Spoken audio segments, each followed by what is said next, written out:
Morning! So today, we're going out and we're going to do some macro.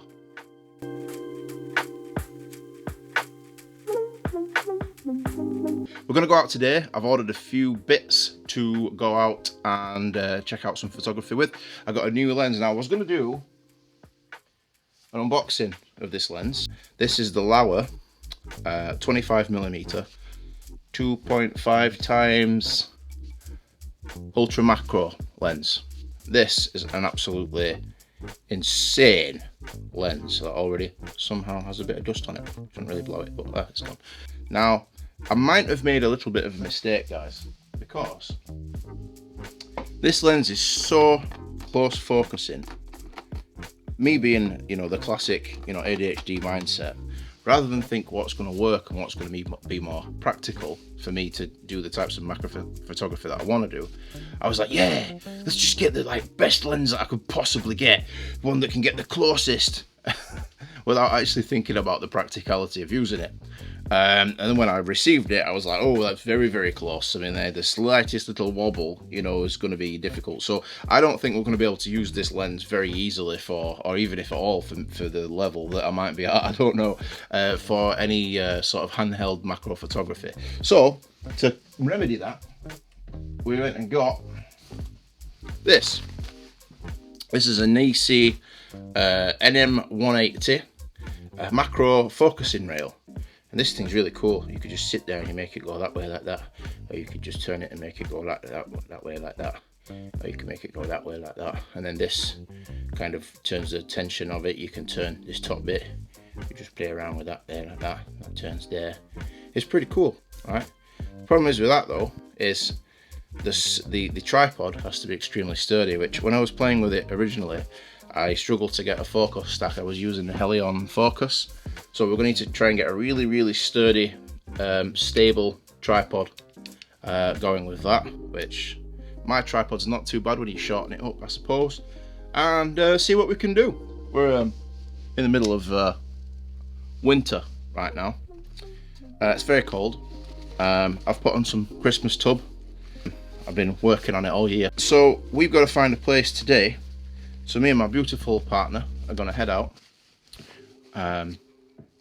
Try and find some kind of woodland just to find some interesting small things that we can photograph. Now, I'm not interested in getting any award-winning shots today. It's mainly just to test out the equipment that I've got.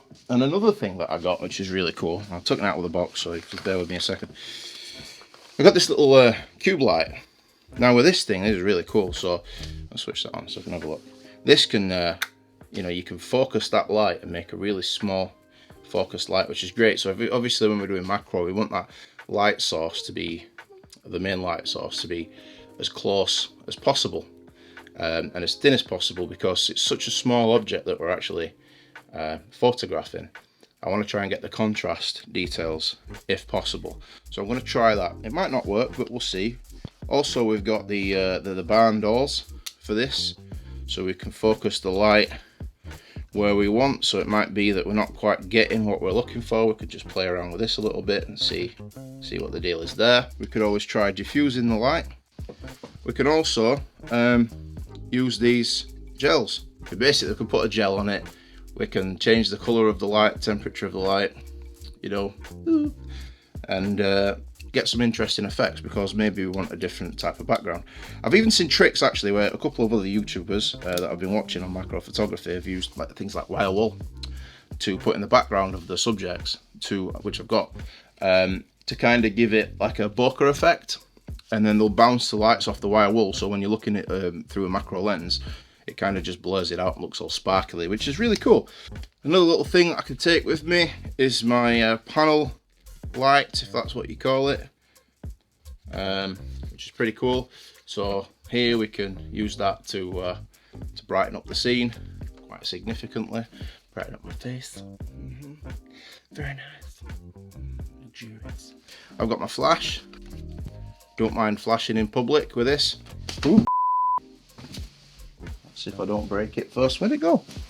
How do you lose an entire flash? Where's it gone? Oh, it's right there. There we go. So with this, I wanted to get one of those really cool like AK style diffusers. you know, for the lens, you know, the ones that come off. And but then I think with the lens I'm using, it's so close I might not get away with that. And again, I'm not sure how fast this light is as well. I've never really used it for this type of photography. Obviously, so if I'm focus stacking, I'm taking like 60, 70, 80, how many photos, I'm not sure whether that's going to hold up with the shot burst that I should be using. So with the rail, we can just do one shot at a time. Now, the one thing that I did do, I gave some camera equipment away that I didn't use anymore, and I accidentally gave away my Nikon D850 shutter release, thinking it was for the other camera, because I'm a complete sausage. So I don't have a shutter release. Now I know that I can use my mobile phone with the Nikon to use it as a kind of shutter release. So I'm going to try and do that today. If not, then we're screwed, because I just can't keep pressing the button on top without moving the camera all the time, and then that just creates a lot of ghosting going on. And then, you know, then I'd have to sit there for like ages trying to like figure out all the different layers, like rubbing out bits and stuff, just so I can get my like sort of focus stack shot, which just, who wants to do that stuff? So yeah, and lastly, my trusty torch. Love my trusty torch. That is it's great. I've done a few mushroom shots with that. I've shone it through the top, long exposure, you know, night time. Cool. Like I've said, my trusty Nikon, I'm sure we can come up with something. So join me for the journey. Chill, relax. Remember, don't take life too seriously, because nobody makes it out alive anyway. So I'm just looking outside, and it's a bit windy. It's a bit windy inside. I mean, it's been Christmas, we've had sprouts, but hopefully we can find a little piece of woodland somewhere where we can find some nice little things to photograph, whether it's, you know, like tiny little mushrooms or little bugs underneath like bark and stuff. Maybe we can find a colony of like tiny little like pixie people that are all like sort of working together to take down the giants, get the planet back, anything like that really. Oh, I'm sick of driving.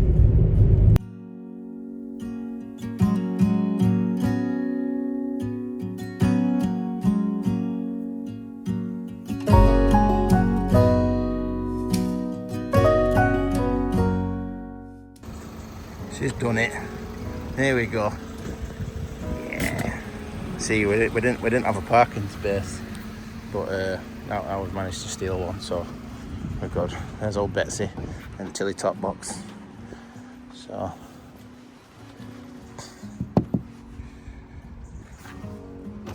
license and registration, please. So we've come here to a place called Gorpley Clough again. I think I've done a previous video on the other side where the hide is. But today we're just looking for kind of a habitat where I can find anything small to test out my new lens, basically. So I'm not really interested today in doing the most amazing photography ever. It's more about testing it. As I've mentioned, it's my first time out with the lens. So let's see how we get along.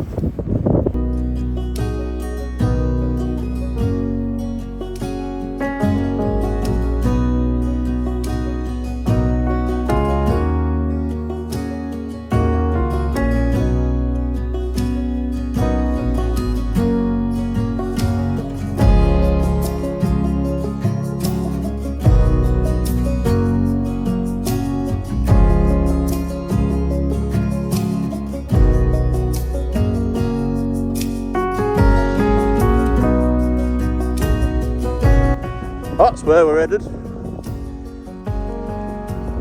So it's mega windy and my hat keeps blowing off my head, so I gotta put my buff on.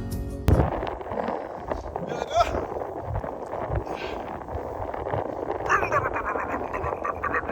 Let's do some photography.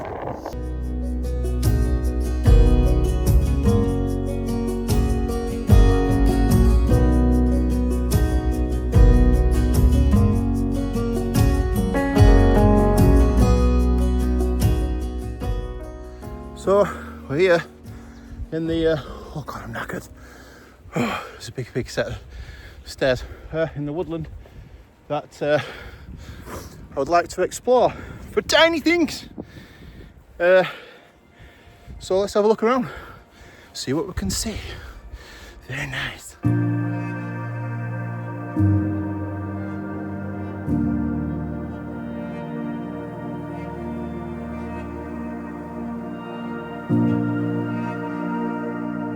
So guys, I found this little jelly sack, if you will. I don't know what it is.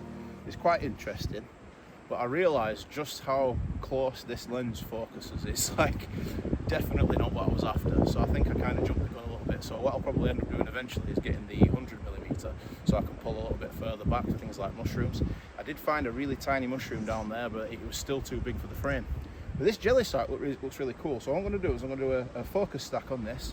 I'm going to play around with some of the light and try and create something a little bit interesting and see how we get along.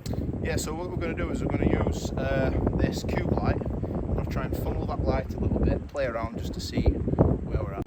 So this is what we ended up with. So we basically got that, it's shining a nice light down there, and we got this. Now I'm not sure whether the lighting's going to work out on this, but let's try it and see how it goes. Back here. I'm using focus peaking as well, just to show me where things are. Try and gently just press that.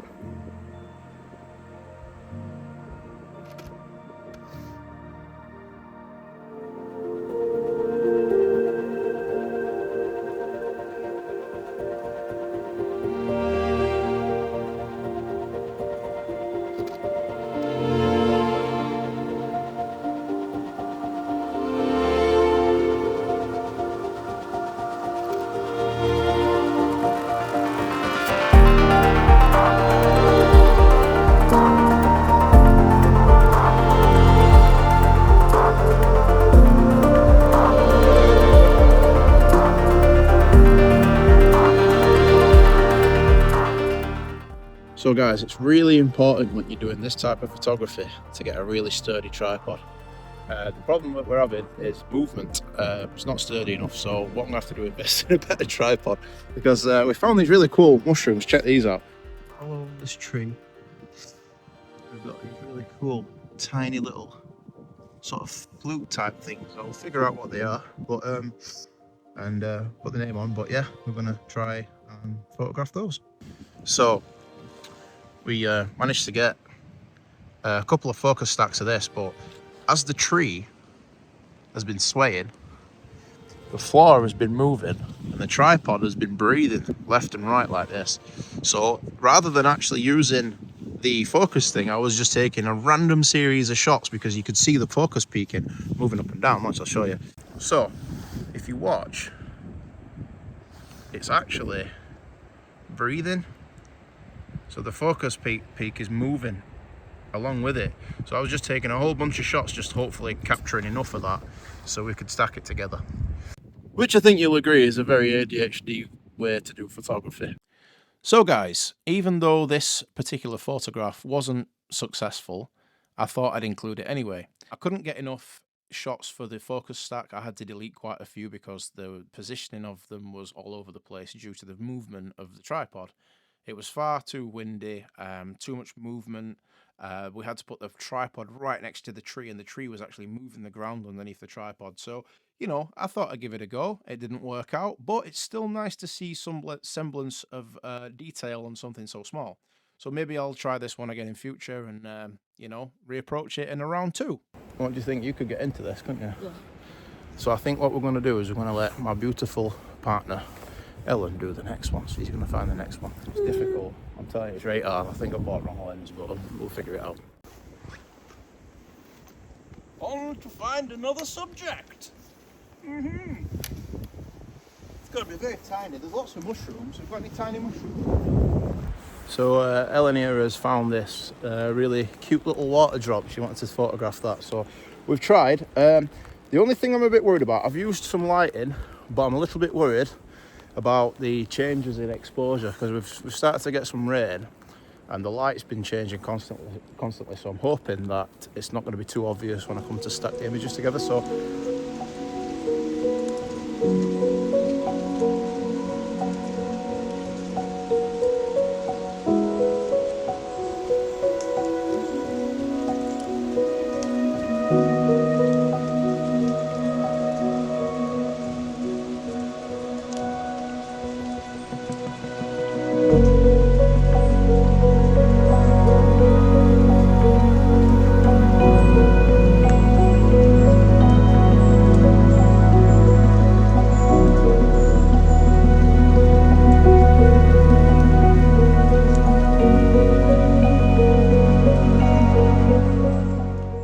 Anyway, so we'll leave that there for today. Let's get back to my little studio and we'll see how they look.